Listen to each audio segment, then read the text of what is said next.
So these two lots right here are the only places that can be found with the metalmark butterfly, the Contra Costa wallflower, and the evening primrose, which are two plants that are crucial for the environment for the metalmark butterfly, which again, this is the only place that it can be found.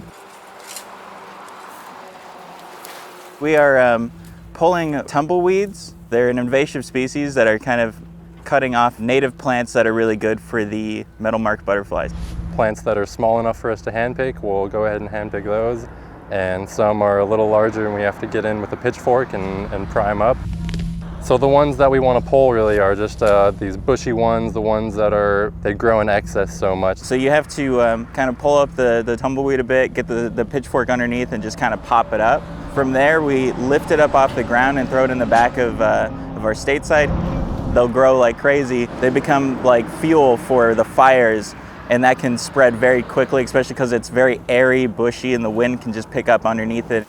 Feels great being able to see areas that you worked in and being able to think that you contributed to something like fuel reduction in case a fire were to happen. And it's creating more space for endangered wildlife.